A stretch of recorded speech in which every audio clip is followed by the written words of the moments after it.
Well, I've been an artist na professional yan for 4 years.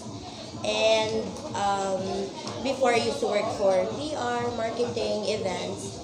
And then what happened was I was working in a big company and I was away from home from Bacolod. So I was working in Manila and it was too metropolitan for me siguro, and my system couldn't take it.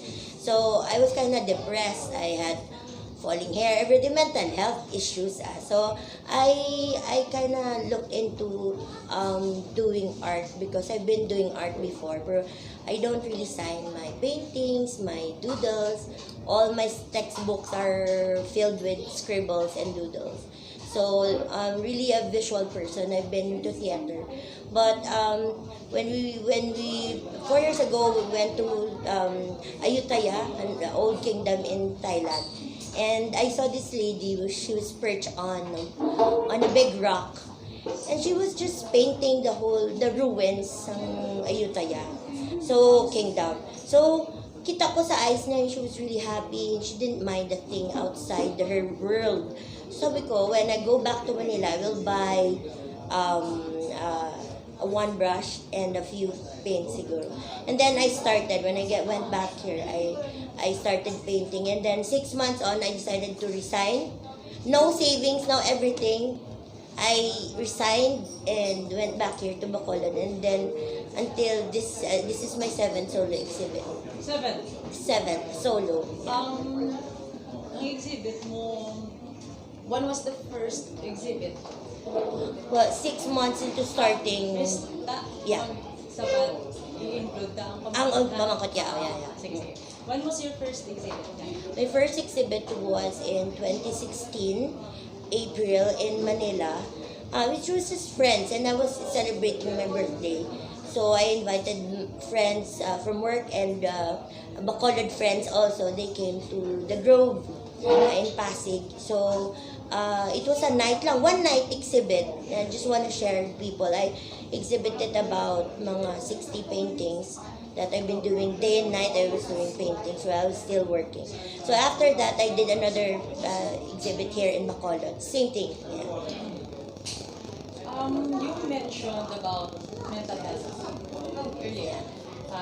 It's ang art para sa mo is it a form of distressing or subong may another reason for doing it? Yes, it's still distressing because it's you cannot think of anything while you're doing that day. You're so focused.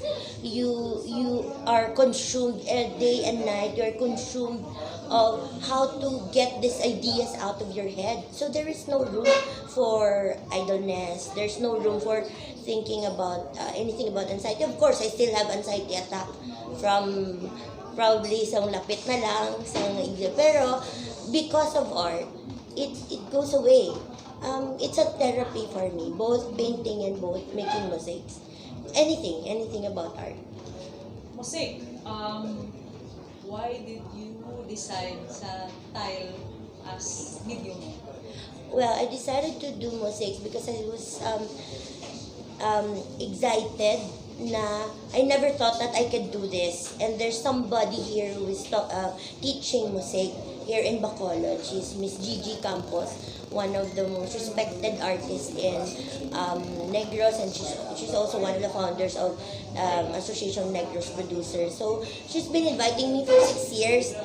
Pero namiyanagi ko ya before pa lang kasi it's an ancient art, no? So, and then since ang ko damo-damo ta ginahaboy man ang mga tiles, broken tiles. So why not do something about it?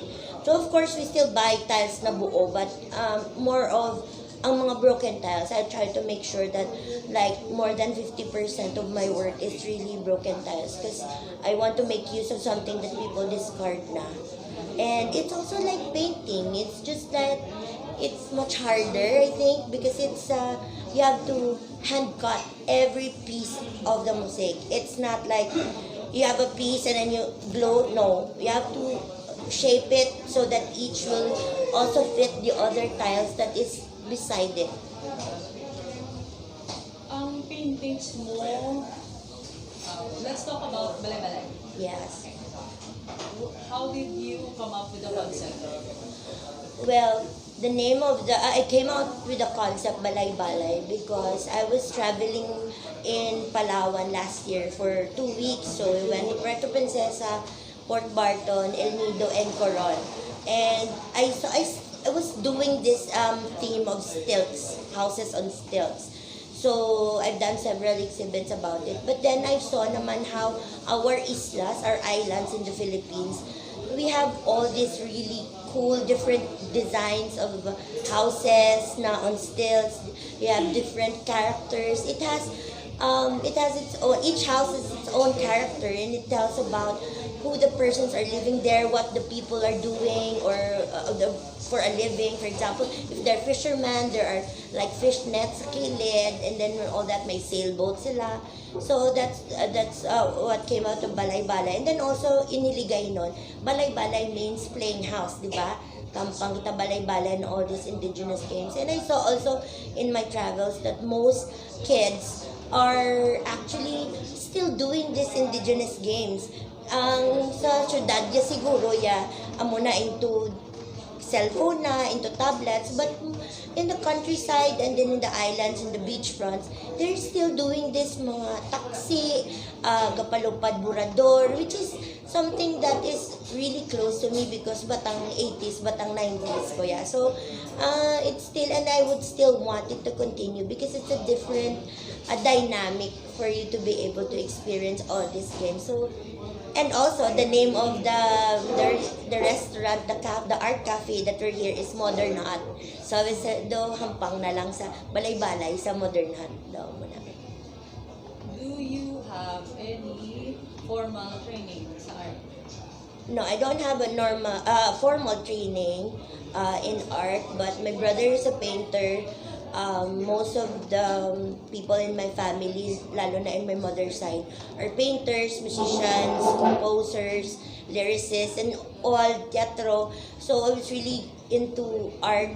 And even before in theater, we would do several designs sa production, and it's more of visual talaga. So for me, actually my brother gave a watercolor painting for advanced. That's where I learned also painting.